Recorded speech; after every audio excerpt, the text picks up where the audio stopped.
welcome to my Sunday front. Today, and on this mukbang, I have a pie. It's a chicken pot pie with vegetables in it. I have some rice, Asian fried rice with green beans, and some cookies, some vanilla wafer cookies. And so I have gravy here. I made a gravy, and as you can see, it's for my pot pie, and it's just getting thick right now as it sets. It's nice and fresh, so I'm gonna go ahead and use that for my pot pie. And yeah, let me put a jacket on because it's about to get chilly. Don't you think? Like, when I talk about personal things, like, I like to be as comfortable and genuine looking as possible. But these things are never easy to discuss, you know? These things that a lot of people go through. For lack of better words, I guess, just, you know, comes with the living. But people of cheaters.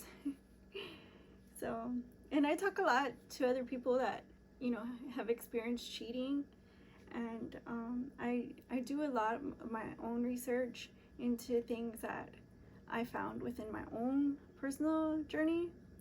And I also, you know, I also love having feedback, you know, that works a lot. It like goes a long way with me because I know I'm not the only one out there, you know?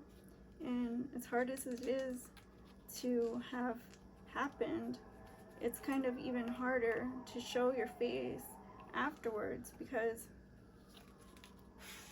the stigma, you know, the scarlet letter, you know? And there's always going to be people that are naysayers, you know, contrarians, you know, and just negative people all around that want to see somebody just fall flat on their face. And, you know, it just comes with the territory, you know. You just mind your own business, and there's always going to be that one. So here I am pouring this gravy on. Kind of want someone here, but mostly I want someone here. So yeah, just gonna pour it on and work with that. Get a drink here. Doesn't that look gorgeous?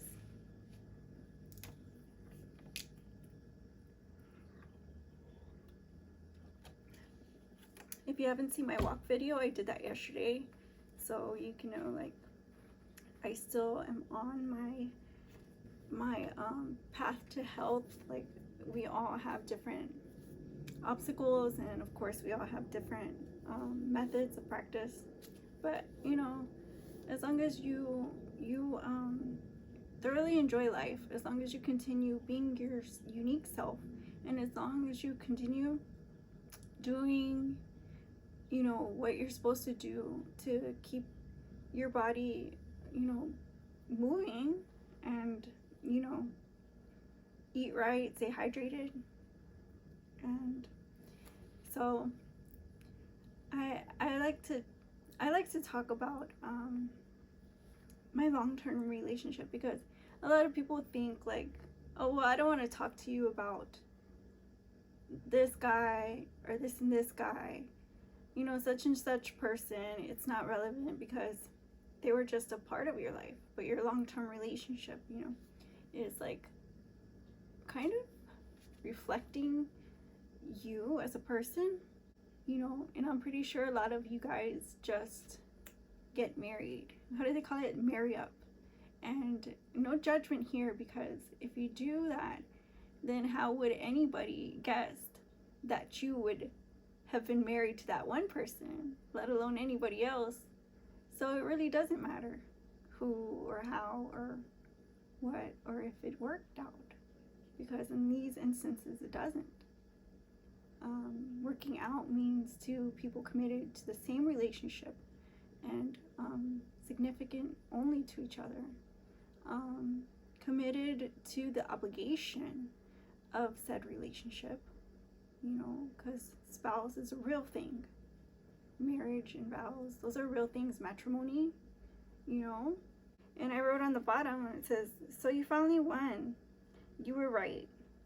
You love you the most, because eventually you're going to decide what you want. And if you decide that's not what you want, you don't want to be a part of that.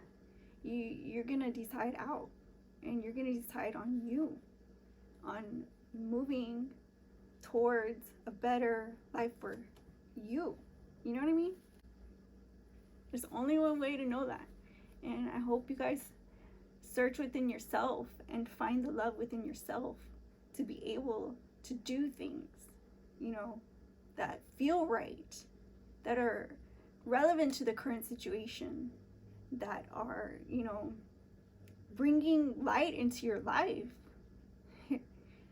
So, I wrote down a few things. Let me try this pot pie.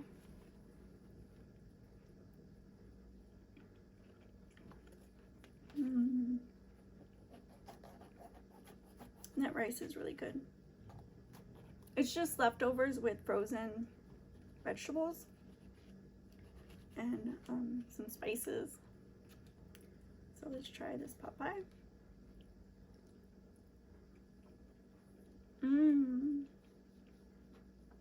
This is good.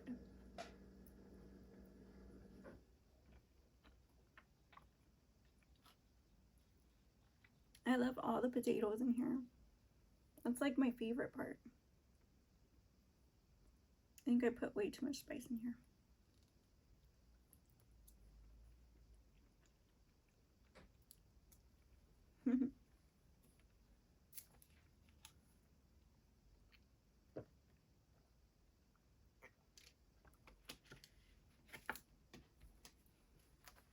So I wrote down a few things.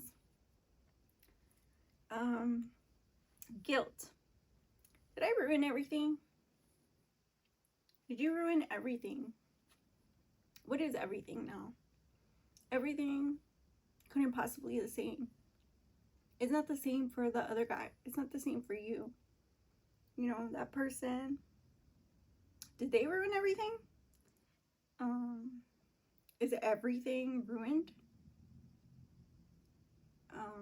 I'd say at the point that you decide that other person is no longer involved in your life, you need to realize that everything doesn't include them. So whatever they thought was everything is nothing to you. Everything for you is still gonna be everything. It's gonna be everything until you decide it's not. And if he's setting the bar low for you and your everything, your world, then you need to know, his everything is probably trash, It's subpar to your living. As I understand it, it wasn't worth mentioning in my household. It wasn't anything worth being relevant for me to talk about. And I'm up here. It wasn't supposed to be anything to me because it didn't include me. You see what I mean? And when it doesn't include me, I'm the type of girl that's like, well, gee, you didn't include me. It must be boring. It must be a snooze fest. That must be dumb. So really, that person cheated themselves. Blame. I should have tried. Now, when you're committed to something, that means not only did you try, you meant business because you went and spent and invested all your resources in this. Trying is not, that it's a part of doing all of those things, but trying just because, somebody else has an opinion doesn't mean that you should put that opinion and hold it to yourself, and that's, I think, a lot of times modern world, that's where it comes from, this self-blaming, this blame game, you know. And I put pointing fingers. It's the other's fault. The one that they're cheating with, you know, the nefarious lover, or the mysterious, you know, dark figure that lurks about the house because they're waiting, you know, for, you know, in envy because they can't live my life with my spouse. So that other person, that other guy or gal, is it their fault? Should I be pointing the fingers? No, don't point the fingers. Unless you find that, like I said, they're contemptuous, then there's no fingers to point, you know, really. They're offering up their intimacy and their romantic part of their life. They're offering up their, you know, their itinerary, their schedule, and, you know, maybe even their address, so they can invest in having a relationship with that person. But other than that, you know, that's all another person's business, you know. We wouldn't like them meddling with us, just as they wouldn't like us meddling with them. And just as that individual who is a cheater, you know, went out of their way to make you feel like you're already meddling, you know what I mean? Because it's kind of a betrayal of trust, of honor, you know, obedience, you know, that goes a long way with the vows, you know, all those things that you built together, you know, there's no fingers to point after that, you know. We have to learn that things end and sever for a reason, because things can be taken out of context and make a sinister storyline that we don't want to be a part of, you know. It's not that person's fault, you know, just as it's not your fault. The shame, they will judge brutally. The people will judge you. They will have things they want to say to you. They will believe certain things about you now because they have an opinion formed that was created through this this affair. This isn't you. This isn't something that you did, can do. You can't go in and live their life for them and say, hey, you know what? You were better off with me. You can't go and do that. I think a lot of times we fight with ourselves and say, you know, I just want this to be true, because it's so much harder to get over. Therefore, those fake vows that they received tells about what type of person, you know, could be so easily fooled. These are not true things. These are not factual based. They are not even remotely close to anything but idiocracies. When somebody is casting judgment on your personality, they are attacking your character. So no, there's no room for embarrassment, because you can just live your life. And even if somebody did approach you and confront you, and even if there was said backlash, you could just brush it off and move on with your life, because you have every right to. You are well within your rights to just, you know, walk on by without even so much as acknowledging their existence. That is not how people behave. That is not a real person. You know, to step on somebody when they're down is not, you know, nowhere near consternation for somebody, another human being's welfare, well-being. You know, we're so consumed with cloud. We're so consumed with all this pop culture toxic stuff. You know, we just want to be so trendy and go viral and have our opinions documented for all the masses to just, you know, like sheep, just digest and consume, and, you know, just be force fed into believing that all of this propaganda is real. And it's not, honey.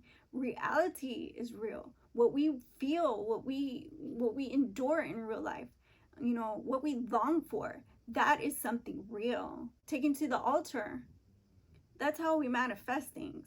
And if that person is not next to me in the bed, if that person I'm not making coffee for in the morning, if that person I'm not, you know, sweeping their porch off, you know, every Saturday afternoon, well, guess what? I don't have time for that either. I don't have time for you either. You know, those people bore me because their life is so caught up that, you know, sometimes I wonder how could they even breathe with such cloud shrouding them, you know.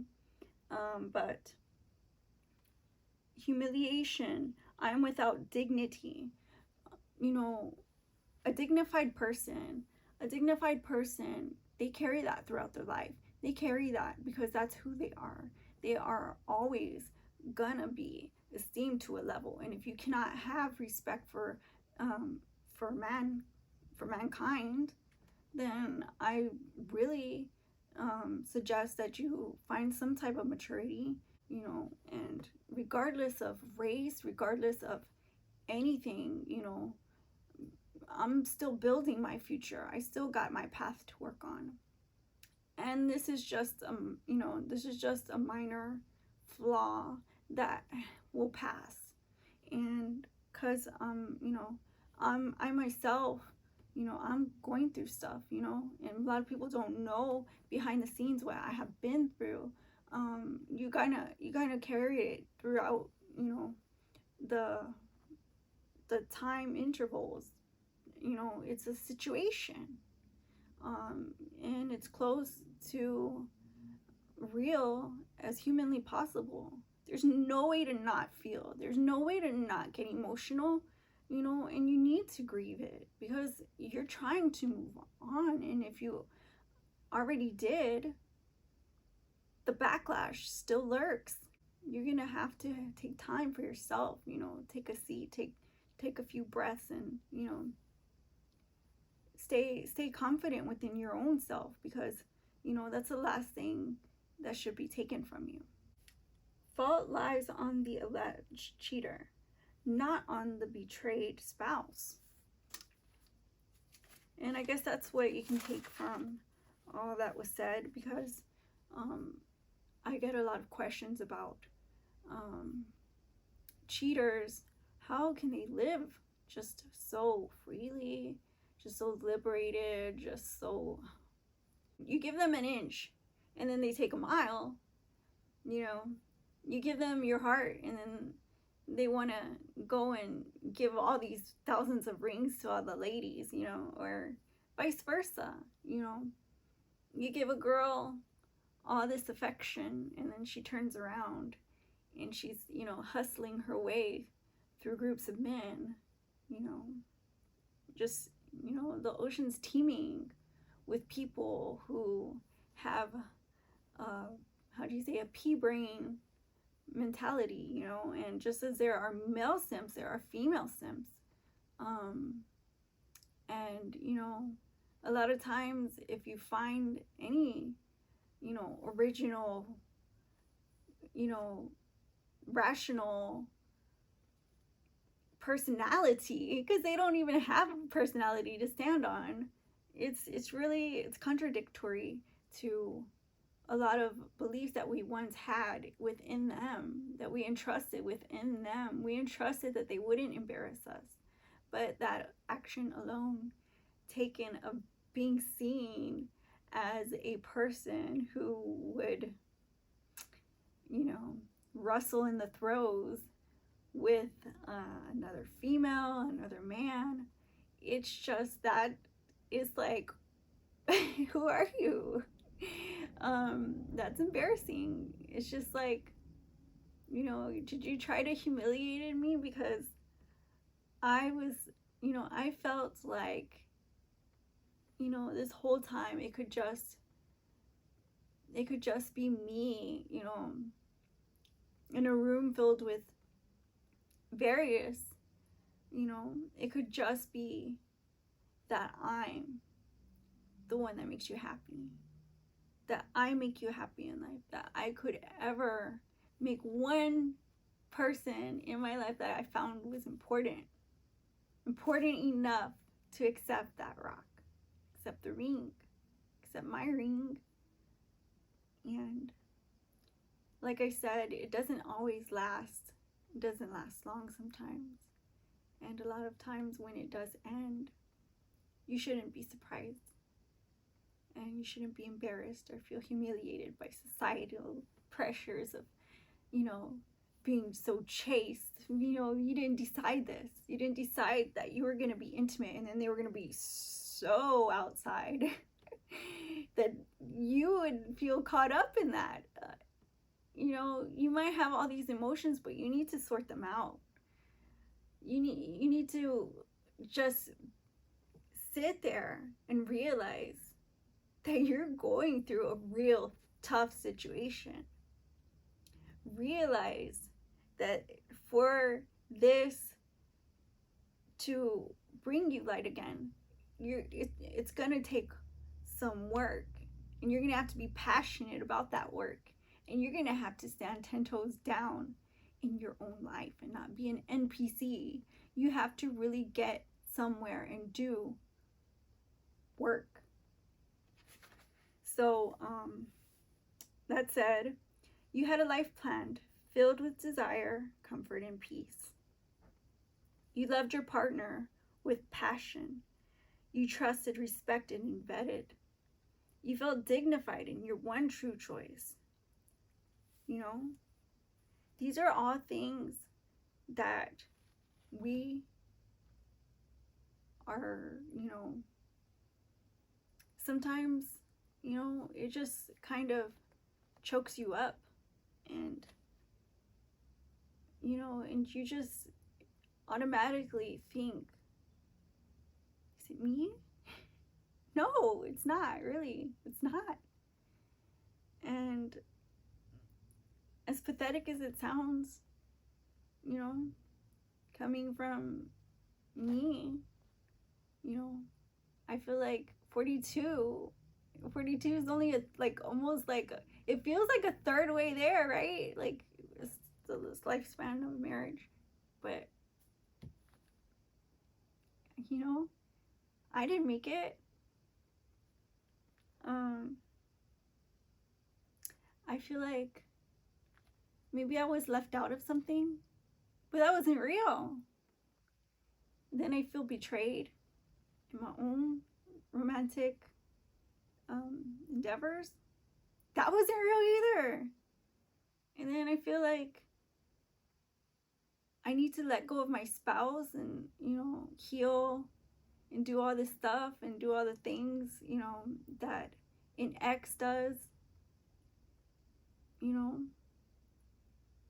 But at the same time, you got to realize that life wasn't real. It wasn't real. You got cheated out of it, or didn't they cheat themselves, out of having had this intimacy in their life and building a future with somebody who's genuinely, by their side. If you're in for a long haul, you can be in for a long haul with yourself. If you're in for a long haul, because you're hurt, probably, I'd say, don't beat yourself up. Don't take that spiral down. And if you're at rock bottom right now,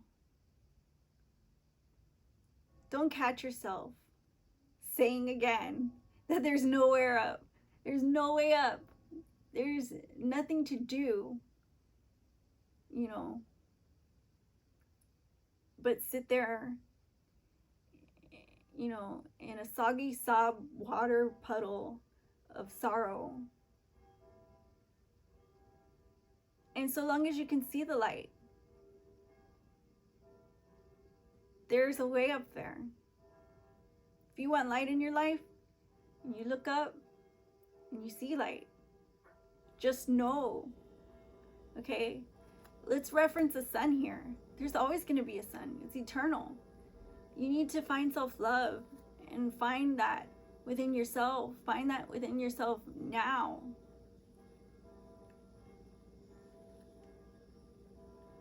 Only then you will understand, you know, what I'm trying to tell you. Because, you know, of all the sabotage, there's 2 people now involving themselves in your life. So don't self-sabotage. You need to be, you need to be on point here. So let's be aware. Stay aware of your surroundings. Always be on high alert, because you don't want to find yourself caught up again. How dare you grieve a once loving chapter in your life? How dare you plan other options in near and certain future? Soon, moving on is a sudden rip out that tear-stained page in the book, and it will rewrite your story filled with self-love. And that's it. I hope you guys like this mukbang, and I hope to see you guys again soon on my Son Different. Bye bye.